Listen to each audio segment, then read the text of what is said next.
During a recent Dark Night of the Soul season, when I was desperate for answers and just freedom, I stumbled across a teaching from Zachary Fisher called The Stages of Awakening, and it really put things in perspective for me so that I didn't feel like I was the problem and I wasn't filled with shame any longer.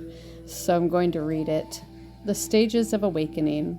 Awakening isn't one event, it's a sequence. It's a slow dismantling of what you thought you were and a steady remembering of what you actually are. It doesn't move in a straight line. You can cycle through stages multiple times. You can be spiritually awake in one area of your life and still sleep in another. And as much as people want it to feel like a staircase upward, it often feels like a spiral that keeps bringing you back to the same themes, only deeper.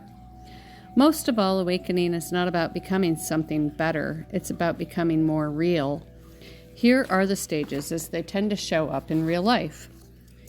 The first stage is the quiet fracture. This is when the old life starts to crack. Not because something outside of you necessarily changes, but because something inside you does. You begin to feel that the way you've been living is slightly dishonest. The job, the identity, the social mask, the habits, the relationships.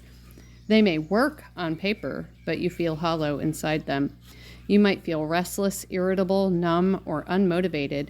The same things that used to excite you stop doing it. You're still functioning, but there's an invisible ache that keeps tapping you on the shoulder. A lot of people try to medicate this stage. They call it depression, midlife crisis, burnout. They buy something, chase something, drink it away, hustle harder, distract, scroll, chase dopamine, chase validation. But the fracture doesn't go away because it isn't a problem. It's an alarm clock. The second stage is the disruption. This is where life tends to force the awakening open. A loss, a betrayal, a breakup, a diagnosis, a financial collapse. A spiritual experience you just can't explain. A moment where you realize you can't keep pretending. Sometimes it's not one big event. Sometimes it's just the slow pain of staying in a life that isn't aligned. But disruption does one thing. It breaks the trance. And when the trance breaks, reality becomes louder. You start noticing patterns. You start noticing how controlled people feel. You start noticing how the world runs on image, fear, social status, social scripts, unspoken rules. You start noticing how much of your life has been guided by other people's expectations. You start seeing the difference between who you are and who you've been performing. This stage is often emotional. It can feel like anxiety, grief, paranoia, intensity, insomnia. It can also feel like a rush of electricity in the body, like something is turning on. The third stage is obsession with truth. You become hungry. You want answers. You want to understand reality. You want to know what's real and what's manipulation. You start questioning religion, politics, money, medicine, school history, all of it. You might binge videos, books, podcasts, teachers, rabbit holes. You might discover new spiritual frameworks. You might feel like you've finally found your people or finally found the language for what you've sensed for your whole life. This stage can be powerful, but it can also become a trap.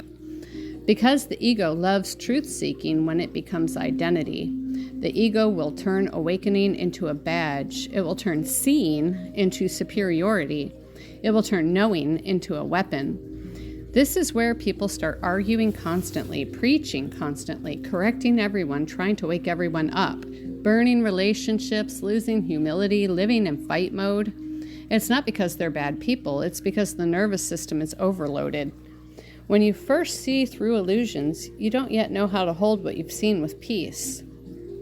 The fourth stage is the collapse of certainty.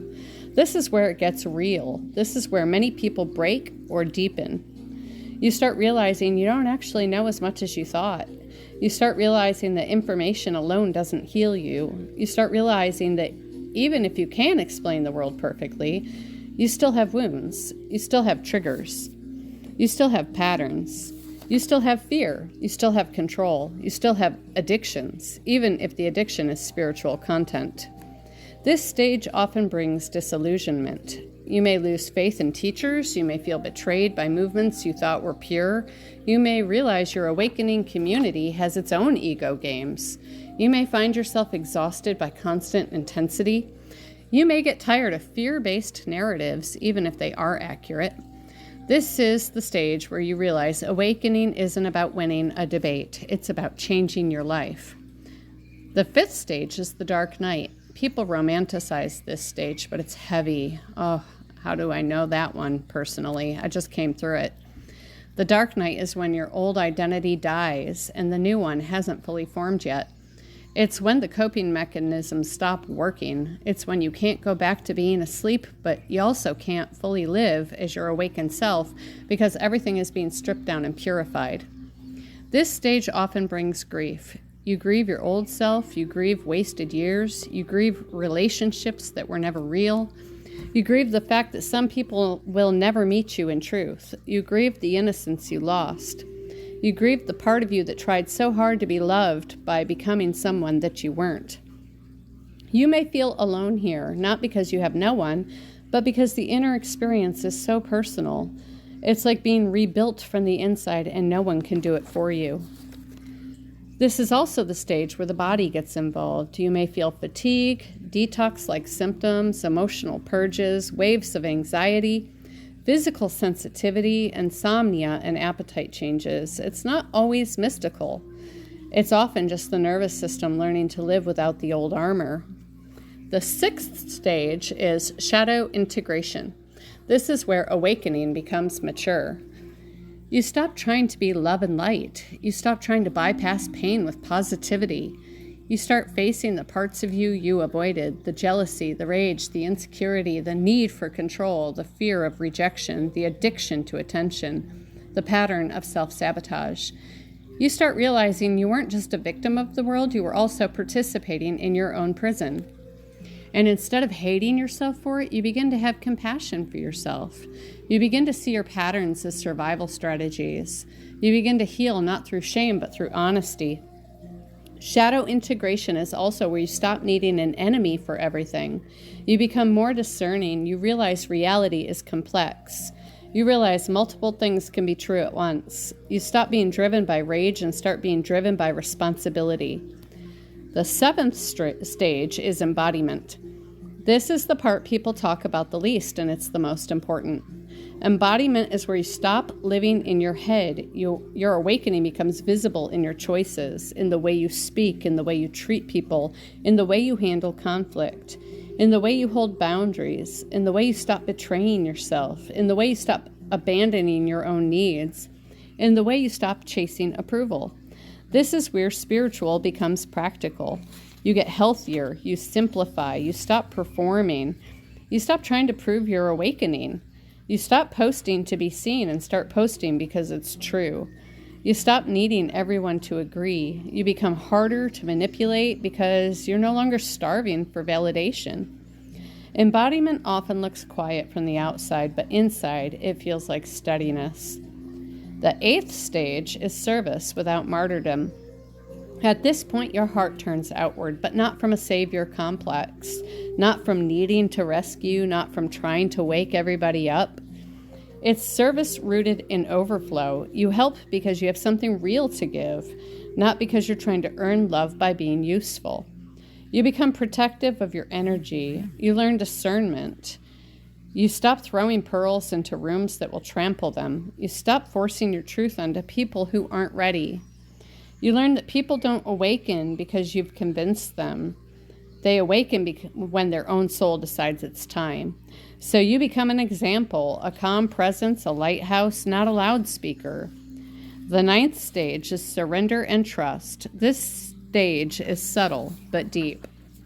You stop needing to control outcomes. You stop needing to know exactly what's coming. You start trusting timing. You start trusting the path. You start trusting that what is meant for you cannot miss you, and what is not meant for you cannot be forced. You become more patient, more grounded, more present, not because life becomes easier, but because you stop fighting life the way you used to. The 10th stage is mastery through repetition. This is where people misunderstand awakening all over again. because they think you arrive, but mastery is not about arrival. It's repetition. It's meeting the same triggers with more consciousness. It's catching yourself sooner. It's recovering faster. It's apologizing quicker. It's choosing better more often. It's not perfection, it's integrity. And here's the truth. Even in mastery, you'll still have days where you feel human, messy, confused, tired, reactive. The difference is you don't abandon yourself in those moments anymore. You witness, you breathe, you learn, you return. And that returning is the real awakening, because awakening is not a concept. It's not a belief system. It's not a set of opinions about the world. It is the moment you stop running from yourself and start living as the truest version of you. If you're in the fracture stage, you're not broken. If you're in the disruption stage, you're not cursed. If you're in the obsession stage, be careful not to turn truth into ego. If you're in the dark night, you're not failing, you're shedding. If you're in embodiment, protect it, live it, don't perform it. If you're in service, do it with boundaries. And if you keep looping through the stages, that doesn't mean you're stuck. It means you're going deeper. What stage do you feel like you're in right now, and what's the hardest part of it for you to admit? Wow. I mean, I don't know about you, but I can identify with all of that, and that set me free from so much self-condemnation and shame and beating myself up when I saw the truth is we're all in one stage or another, and we're all just walking each other home. And let's just give more grace, not only to others, but also and especially to ourselves. Love you guys. Bless you.